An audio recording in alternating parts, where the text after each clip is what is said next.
रख हौसला वो मंजर भी आएगा, प्यासे के पास चल के समंदर भी आएगा। थक कर ना बैठ ए मंजिल के मुसाफिर, मंजिल भी मिलेगी और मिलने का मज़ा भी आएगा। So hello everyone, welcome to self smart study.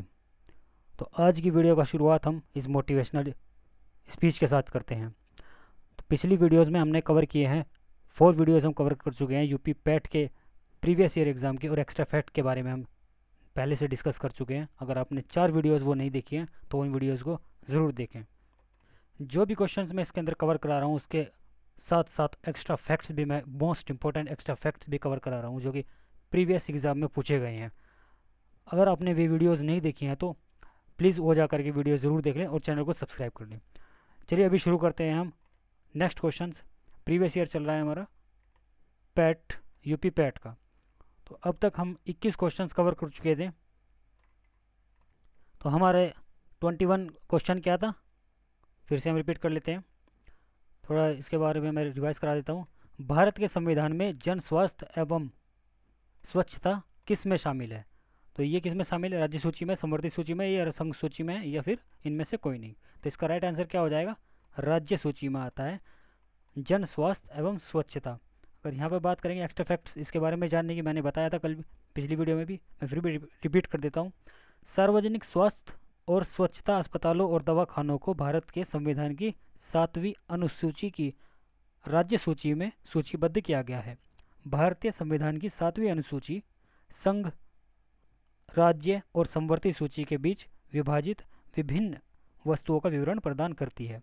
अगर हम यहाँ पर बात करें संघ सूची के बारे में, यहाँ पर लिखा हुआ है संघ सूची। तो संघ सूची में 100 वस्तुएं होते हैं या 100 विषय होते हैं जिन पर संसद के पास कानून बनाने के विशेष अधिकार होते हैं। राज्य सूची की यहाँ पर बात करते हैं। राज्य सूची में 61 वस्तुएं जिन पर राज्य कानून बना सकते हैं और विनियमित कर सकते हैं। समवर्ती सूची की यहाँ पर बात करेंगे, समवर्ती सूची लिखा हुआ है। तो समवर्ती सूची में 52 वस्तुएं होती हैं जिन पर केंद्र और राज्य, सेंट्रल गवर्नमेंट और स्टेट गवर्नमेंट सरकारें कानून बना सकती है। तो 22 क्वेश्चन पे आते हैं। क्या लिखा है? 22 क्वेश्चन, 22वां क्वेश्चन दिया है, भारत में पंचायती राज व्यवस्था इसके अंतर्गत रखी गई है। तो इसमें से राइट आंसर क्या होगा? यहाँ पर क्या दिया ऑप्शन में? मूल अधिकार, मौलिक कर्तव्य, राज्य नीति निदेशक तत्व या इनमें से कोई नहीं। तो इसका राइट आंसर क्या हो जाएगा यहाँ पर? राज्य के नीति निदेशक तत्व। भारत में पंचायती राज व्यवस्था राज्य के नीति निदेशक तत्व के अंतर्गत आती है। भारत में पंचायती राज प्रणाली राज्य के नीति निदेशक सिद्धांतों के तहत निर्धारित की गई है, जो भारत के संविधान के कौन से भाग के अंदर है? 4th भाग के अंदर है और 40वें अनुच्छेद में इसका वर्णन किया गया है। अनुच्छेद 40 राज्य को ग्राम पंचायतों को संगठित करने और उन्हें स्वशासन की इकाइयों के रूप में कार्य करने में सक्षम बनाने हेतु आवश्यक शक्तियां और अधिकार प्रदान करने का निर्देश देता है। भारत में पंचायती राज व्यवस्था अब शासन की एक प्रणाली के रूप में कार्य करती है, जिसमें ग्राम पंचायतें स्थानीय प्रशासन की बुनियादी इकाई होती है। इस प्रणाली के 3 स्तर होते हैं। एक तो होता है ग्राम पंचायत, जिसको कहते हैं ग्राम के स्तर पर होती है ग्राम पंचायत। एक होता है मंडल परिषद जो या ब्लॉक समिति या पंचायत समिति ब्लॉक के स्तर पर होती है, और जिला परिषद जो कि जिला के स्तर पर होती है। इसे 1992 में भारतीय संविधान के 73वें संविधान संशोधन द्वारा औपचारिक रूप से संविधान में जोड़ा गया था। वर्तमान में पंचायती राज प्रणाली नागालैंड, मेघालय और मिजोरम, इन 3 राज्यों को छोड़कर सभी राज्यों में और दिल्ली को छोड़कर सभी केंद्र शासित प्रदेशों में पंचायती राज व्यवस्था मौजूद है। पंचायती राज व्यवस्था से आप समझ सकते हैं कि गाँवों के अंदर जो पंचायत होती है किसी भी मुद्दे को लेकर के, तो वो पंचायती राज व्यवस्था कहलाती है, जो कब से शुरू हुई थी? 1992 में, 1992 में 73वें संविधान संशोधन के तहत। एक क्वेश्चन यहाँ पर और बनेगा कि पंचायती राज व्यवस्था सबसे पहले कहाँ पर लागू हुई थी? राजस्थान के नागौर जिले के अंदर। मोस्ट इंपोर्टेंट क्वेश्चन है ये। अभी 23 नंबर के क्वेश्चन पे आते हैं। क्या दिया हुआ है यहाँ पर? शिक्षा का अधिकार एक मौलिक अधिकार है जो कि संबंधित है, अनुच्छेद 21A से संबंधित है, या अनुच्छेद 19 से संबंधित है, या अनुच्छेद 29 एवं 30 से संबंधित है, या फिर इनमें से कोई नहीं। तो इसका राइट आंसर क्या हो जाएगा यहाँ पर? आर्टिकल 21A, अनुच्छेद 21A के तहत शिक्षा का अधिकार एक मौलिक अधिकार है। संविधान के 86वें संशोधन अधिनियम 2002 ने भारत के संविधान में 6 से 14 वर्ष के आयु के जो बच्चे हैं उन बच्चों के लिए मौलिक अधिकार के रूप में मुफ्त और अनिवार्य शिक्षा प्रदान करने के लिए अनुच्छेद 21A को इस तरह से शामिल किया जैसे कि राज्य कानून द्वारा निर्धारित कर सकता है। तो कितने वर्ष के बच्चों के लिए शिक्षा मुफ्त में मिलेगी? 6 साल से 14 वर्ष की आयु के बच्चों को शिक्षा का अधिकार एक मौलिक अधिकार है। तो इन बच्चों को शिक्षा मिलनी फ्री में गवर्नमेंट के द्वारा दी जाती है। संविधान का अनुच्छेद 19 यहाँ पर दिया गया है। संविधान का अनुच्छेद 19 के बारे में पढ़ते हैं। 19 का मतलब क्या है? वाक स्वतंत्रता। वाक का मतलब बोलने की स्वतंत्रता प्रदान करता है, जिसको कहते हैं फ्रीडम ऑफ स्पीच। जो मौखिक, लिखित, इलेक्ट्रिक या जैसे इलेक्ट्रॉनिक प्रसारण, प्रेस के माध्यम से बिना किसी डर के स्वतंत्र रूप से अपनी राय व्यक्त करने का प्रत्येक व्यक्ति को अधिकार है। और एक दिया गया है यहाँ पर अनुच्छेद 29 और 30 दिया है। इसमें क्या किस चीज़ का वर्णन है? तो सांस्कृतिक और शैक्षिक अधिकार अनुच्छेद 29 और अनुच्छेद 30 के तहत प्रदान किया गया है। इन अनुच्छेदों ने अपनी विशिष्ट भाषा, लिपि और संस्कृति की रक्षा करने के व्यक्ति के अधिकार को बरकरार रखा है। यह धर्म, नस्ल, जाति और भाषा के आधार पर राज्य द्वारा प्रायोजित भेदभाव से भी सुरक्षा प्रदान करता है। मौलिक अधिकार के बारे में जानते हैं। यहाँ पर मौलिक अधिकार लिखा हुआ है, तो हमारे कितने मौलिक अधिकार हैं? 6 मौलिक अधिकार हैं। भारत के संविधान के तहत भारतीय नागरिकों के 6 मौलिक अधिकार प्रदान किए गए हैं। पहला कौन सा है? समानता का अधिकार, जो कौन से अनुच्छेद के अंदर आता है? आर्टिकल 14 से 18 में आता है समानता का अधिकार। फर्स्ट हो गया हमारा समानता का अधिकार। सेकंड आता है स्वतंत्रता का अधिकार, जो कि अनुच्छेद 19 से 22 में आता है। तीसरा आता है शोषण के विरुद्ध अधिकार, जिसको कहते हैं अनुच्छेद 23 से 24 के अंदर ही आता है। फोर्थ पे आता है धार्मिक स्वतंत्रता का अधिकार, अनुच्छेद 25 से 28 के अंदर इसका वर्णन किया गया है। फिफ्थ में आता है सांस्कृतिक और शैक्षिक अधिकार, जो कि अनुच्छेद 29 से 30 के अंतर्गत आता है। छठे मौलिक अधिकार की बात करें तो संवैधानिक उपचार का अधिकार अनुच्छेद 32 के अंदर आता है। तो ये हमारे मौलिक अधिकार हो गए। ये मोस्ट इम्पोर्टेंट मैं टॉपिक, इसके जो एक्स्ट्रा फैक्ट्स कवर करा रहा हूँ, मोस्ट इम्पोर्टेंट फैक्ट्स हैं ये, अपनी कॉपी के अंदर इसको नोट करते जाएं। अभी चलते हैं 24th क्वेश्चन पर। 24वां क्वेश्चन क्या कह रहा है? निम्न में से किसे संविधान सभा में उद्देश्य प्रस्ताव रखा? निम्न में से किसने संविधान सभा में उद्देश्य प्रस्ताव रखा? तो किसने रखा? तो इसका राइट आंसर क्या हो जाएगा यहाँ पर? जवाहरलाल नेहरू थे, या महात्मा गांधी, या B.R. अम्बेडकर, या BN राव। तो राइट आंसर क्या होगा यहाँ पर? पंडित जवाहरलाल नेहरू इसका राइट आंसर हो जाएगा। तो क्या हो जाएगा? पंडित जवाहरलाल नेहरू संविधान सभा में उद्देश्य प्रस्ताव ने रखा था। उद्देश्य प्रस्ताव 13 दिसंबर 1946 को पंडित जवाहरलाल नेहरू के द्वारा पेश किया गया था, जिसने दर्शन और संविधान तैयार करने के लिए मार्गदर्शन सिद्धांत प्रदान किया और बाद में भारत के संविधान के प्रस्तावना के रूप में वर्णित किया गया।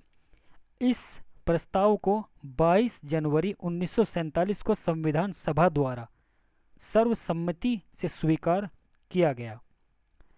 इसने संविधान संरचना के मूल सिद्धांतों और दर्शन को निर्धारित किया। इसने अपने सभी बाद के चरणों के माध्यम से संविधान के अंतिम आकार को प्रभावित किया। इसका संशोधित संस्करण वर्तमान संविधान की प्रस्तावना का निर्माण करता है। यहाँ पर दिया गया है doctor B.R. Ambedkar.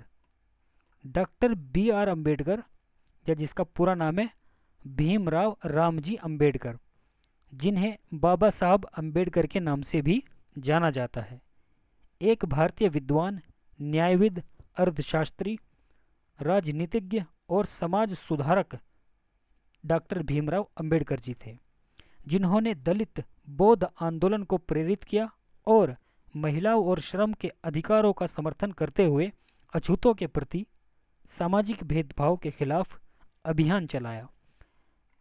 Doctor B R Ambedkar के बारे में हमने यहाँ पे डिस्कस कर लिया है। यहाँ पर लिखा हुआ है, जब बात चल ही रही है तो डॉक्टर राजेंद्र प्रसाद के बारे में हम थोड़ा डिस्कस कर लेते हैं। डॉक्टर राजेंद्र प्रसाद एक भारतीय स्वतंत्रता कार्यकर्ता, वकील, विद्वान और बाद में 1950 से 1962 तक भारत के पहले राष्ट्रपति थे। वह एक भारतीय राजनीतिक नेता और प्रशिक्षण से वकील थे। वल्लभ भाई जवेर भाई पटेल, वह सरदार वल्लभ भाई पटेल लोकप्रिय रूप से सरदार पटेल के नाम से जाने जाते थे और एक भारतीय राजनीतिज्ञ थे सरदार पटेल जी। उन्होंने भारत के पहले उप प्रधानमंत्री के रूप में कार्य किया था। तो ये सभी टॉपिक्स आप स्टेप बाय स्टेप नोट करते रहें। अभी नेक्स्ट क्वेश्चन पर चलते हैं। नेक्स्ट क्वेश्चन क्या कह रहे हैं यहाँ पर, 25 क्वेश्चन। भारतीय संविधान के अनुच्छेद में अल्पसंख्यकों के हित निहित हैं। तो अल्पसंख्यकों के जो हित हैं वो कौन से आर्टिकल के तहत हैं? अनुच्छेद 21 में है, या अनुच्छेद 24 में है, या अनुच्छेद 29 में है? तो इसका राइट आंसर यहाँ पर क्या हो जाएगा? अनुच्छेद 29, आर्टिकल 29 इसका राइट आंसर हो जाएगा यहाँ पर। ओके, तो अनुच्छेद 29 यह प्रावधान करके अल्पसंख्यकों के हितों की रक्षा करता है। अनुच्छेद 29 अल्पसंख्यकों के हितों की रक्षा करता है कि किसी भी नागरिक या नागरिकों के वर्ग को एक अलग भाषा, लिपि या संस्कृति रखने का अधिकार है। अनुच्छेद 29 यह कहता है कि धर्म, मूलवंश, जाति, भाषा या इनमें से किसी के आधार पर किसी भी भारतीय व्यक्ति के साथ भेदभाव नहीं किया जाएगा। अनुच्छेद 21 यह कहता है, यहाँ पर अनुच्छेद 21 दिया हुआ है, इसके बारे में बात करते हैं कि किसी भी व्यक्ति को उसके जीवन या व्यक्तिगत स्वतंत्रता से कानून द्वारा स्थापित प्रक्रिया के अनुसार वंचित नहीं किया जाएगा। न ही किसी व्यक्ति को भारत के क्षेत्र में कानून के समक्ष समानता या कानून के समान संरक्षण से वंचित किया जाएगा। प्रत्येक भारतीय नागरिकों को समान कानूनी व्यवस्था, जो भी कानून हो एक अमीर आदमी पर लागू होता है वही सेम कानून एक गरीब पर भी लागू होगा। किसी के साथ भेदभाव नहीं किया जाएगा। इसका मतलब ये हो गया। यहाँ पर दिया गया अनुच्छेद 24। अनुच्छेद 24 क्या कहता है कि 14 वर्ष से कम उम्र के किसी भी बच्चे को किसी कारखाने या खदान में काम करने के लिए या किसी अन्य खतरनाक रोजगार में संलग्न नहीं किया जाएगा। शोषण के खिलाफ मौलिक अधिकार की गारंटी सभी नागरिकों को दी गई है, जो कारखानों और खानों और खतरनाक परिस्थिति में बाल श्रम पर रोक लगाती है। ये अनुच्छेद 24 कहता है। यहाँ पर जब आर्टिकल्स की बात चल ही रही है तो मैं कुछ मोस्ट इंपॉर्टेंट आर्टिकल्स के बारे में बता देता हूँ। अनुच्छेद 61 जो सबसे ज़्यादा पूछा जाता है, अनुच्छेद 61 का संबंध किससे है? महाभियोग से। और महाभियोग किस किस के ऊपर लगाया जा सकता है? राष्ट्रपति के ऊपर लगाया जा सकता है। सबसे पहले आपको ये पता होना चाहिए कि महाभियोग होता क्या है। यह एक प्रक्रिया होती है जो कि यूएसए से लिया गया है। महाभियोग यूएसए के संविधान से लिया गया है। महाभियोग का अर्थ है राष्ट्रपति को हटाने की प्रक्रिया। महाभियोग के द्वारा जो महाभियोग की प्रक्रिया होती है उससे उच्च न्यायालय, हाई कोर्ट के जज को हटाया जा सकता है, सुप्रीम कोर्ट के जज को हटाया जा सकता है, मुख्य निर्वाचक आयुक्त को के ऊपर लागू करके इसको हटाया जा सकता है, भारत के नियंत्रक एवं महालेखा परिषद को महाभियोग के द्वारा हटाया जा सकता है। तो महाभियोग किस अनुच्छेद के तहत आता है? अनुच्छेद 61 के तहत। महाभियोग बहुत पेपर में ये पूछा गया है कि महाभियोग किस अनुच्छेद के तहत आता है, तो अनुच्छेद 61 में इसका वर्णन किया गया है। वहीं मैं आपको बता दूं कि राष्ट्रपति का जो पद होता है वो अनुच्छेद 52 के तहत आता है। राज्यसभा की बात करें तो अनुच्छेद 80 के तहत आता है। और लोकसभा की यहाँ पर बात करते हैं हम तो अनुच्छेद 81 में लोकसभा का वर्णन किया गया है। राज्यपाल की बात की जाए, राज्य स्टेट लेवल पर अगर हम बात करते हैं तो राज्य विधानमंडल आर्टिकल 168 के तहत आता है। और राज्य राज्यपाल, जो राज्यपाल होता है वो अनुच्छेद 153 के तहत आता है, और विधानसभा का वर्णन अनुच्छेद 169 में किया गया है। 69 मतलब 169, अनुच्छेद 169 में इसका वर्णन किया गया है, किसका? विधान परिषद का। विधानसभा की अगर बात करें तो आर्टिकल 170 में इसका वर्णन किया गया है विधानसभा का। राज्यसभा अनुच्छेद 80 में, और लोकसभा अनुच्छेद 81। ये याद रखें। कई बार ये क्वेश्चन पूछते हैं कि राज्यसभा में सीटों की संख्या कितनी होती है? 250। 250 मतलब 250। राज्यसभा के अंदर 250 सीट होती हैं, और लोकसभा में सीटों की संख्या कितनी होती है? 552। ये याद रखना, 552 सीट होती है लोकसभा के अंदर। 2 एंग्लो इंडियन को क्या किया जाता है? मनोनीत किया जाता है। और राज्यसभा में 12 सदस्यों को राज्यसभा के अंदर नॉमिनेट किया जाता है, और लोकसभा में 2 सदस्यों को नॉमिनेट किया जाता है जो कि एंग्लो इंडियंस होते हैं। ये प्रावधान अभी खत्म हो चुका है। इसकी आखिरी तिथि थी 31 दिसंबर 2020। तो वर्तमान में लोकसभा में कितने सदस्य हैं? 545 सदस्य हैं। और राज्यसभा में बात करें तो वर्तमान में कितने सदस्य हैं? 245 सदस्य हैं। तो लोकसभा को हम क्या कहते हैं? अस्थायी सदन कहते हैं। लोकसभा को कभी भी भंग किया जा सकता है, और लोकसभा का कार्यकाल कितने साल का होता है? 5 साल का होता है। इसको याद रखें। वहीं अगर हम राज्यसभा की बात करें तो राज्यसभा का कार्यकाल कितने साल का होता है? 6 साल का कार्यकाल होता है राज्यसभा का। एक क्वेश्चन आर्टिकल से बहुत ज़्यादा पूछा जाता है। राष्ट्रपति के द्वारा उच्चतम न्यायालय सुप्रीम कोर्ट के मुख्य न्यायाधीश से सुझाव लेने का अधिकार किस अनुच्छेद में इसका वर्णन किया गया है? तो अनुच्छेद 143 में इसका वर्णन किया गया है। राष्ट्रपति भारत के चीफ जस्टिस ऑफ इंडिया से सलाह ले सकता है अनुच्छेद 143 के तहत। और एक क्वेश्चन और बनता है कि आपातकालीन, जो आपात होती है, इमरजेंसी होती है, इमरजेंसी कितने तरह की है भारत के अंदर जो लगती है? एक तो नेशनल इमरजेंसी होती है, एक प्रेसिडेंशियल रूल होता है जिसको बोलते हैं राष्ट्रपति शासन, एक होती है फाइनेंशियल इमरजेंसी। ये किस आर्टिकल में आता है? नेशनल इमरजेंसी होती है जो पूरे भारत के अंदर लगती है, वो किस आर्टिकल के तहत आती है? आर्टिकल 352 में। और प्रेसिडेंशियल रूल की अगर हम बात करें, राष्ट्रपति शासन जो लगता है, 352 में 4 जोड़ दें आप, कितने हो जाएगी? 356। और 356 में फिर 4 जोड़ देंगे तो वो कौन सी इमरजेंसी हो जाएगी? Financial emergency. तो नेशनल इमरजेंसी भारत में कितनी बार लगी है? 3 बार लग चुकी है नेशनल इमरजेंसी, जो कि पूरे भारत में लगती है, जिसको कहते हैं राष्ट्रीय आपात। किस अनुच्छेद के तहत आती है? अनुच्छेद 352 के तहत आती है राष्ट्रीय आपात, नेशनल इमरजेंसी। 3 बार लगी है भारत के अंदर। एक तो लगी थी 1962 में जब चीन के साथ युद्ध हुआ था, और दूसरी लगी थी 1971 में, 1971 में लगी थी दूसरी। और फर्स्ट कब लगी थी? 1962 में, 1962 में लगी थी। इस टाइम चीन के साथ युद्ध हुआ था। 1971 में पाकिस्तान के साथ युद्ध हुआ था, और 1975 में इंटरनल डिस्प्यूट के कारण ये नेशनल इमरजेंसी लगाई गई थी। इंटरनल डिस्प्यूट मतलब आंतरिक समस्याओं के कारण। वहीं पर अगर हम बात करें राष्ट्रपति शासन, अनुच्छेद 156 के तहत राष्ट्रपति शासन भारत में कितनी बार लग चुका है? लगभग 126 बार लग चुका है भारत के अंदर राष्ट्रपति शासन। और सबसे लंबे समय तक कहाँ पर लगा है राष्ट्रपति शासन? जम्मू कश्मीर के अंदर लगा है। कब से कब तक लगा था? जनवरी 1990 से नवंबर 1995 तक लगा था। और वित्तीय आपात, फाइनेंशियल इमरजेंसी भारत के अंदर अभी तक नहीं लगी। तो ये याद रखना है। क्वेश्चन ये भी पूछ सकते हैं कि भारत के अंदर कौन सी इमरजेंसी अभी तक नहीं लगी। सो गाइस, इस वीडियो में इतना ही। बहुत क्वेश्चंस मैंने कवर कराए हैं, और इस वीडियो की ये सीरीज जारी रहेगी। नेक्स्ट क्वेश्चन मैं जल्दी लेकर आऊँगा। मैं जितने भी एक्स्ट्रा फैक्ट्स करा रहा हूँ और ये प्रीवियस ईयर के क्वेश्चन है उसको नोट करते रहें, और जब आप पीईटी का एग्ज़ाम देकर आएंगे फिर आकर के अपने क्वेश्चन का मिलान करना। आपको बहुत से क्वेश्चन इसमें से फंसेंगे। सो वीडियो को ज़्यादा से ज़्यादा शेयर करें और चैनल को सब्सक्राइब करें। इस वीडियो में मैं इस चैनल के ऊपर मैं बहुत से कम्पिटिटिव एग्ज़ाम की नोटिफिकेशंस भी लेके आता हूँ, और कुछ समय बाद में प्राइवेट जॉब के नोटिफिकेशंस भी लेके आऊँगा। तो ये सभी नोटिफिकेशंस पाने के लिए आप चैनल को सब्सक्राइब करें, जिससे कि आने वाली वीडियो का अपडेट आपको मिलता रहे। हफ्ते में मैं 4 नोटिफिकेशंस लेके आता हूँ गवर्नमेंट जॉब के, तो जो कि 10th 12th ग्रेजुएशन और पोस्ट ग्रेजुएशन लेवल की भी होती है। रेपुटेड जॉब्स के नोटिफिकेशन लेके आता हूँ और एकदम ऑथेंटिक लेके आता हूँ। सो इस वीडियो में इतना ही। Thanks for watching. Keep learning.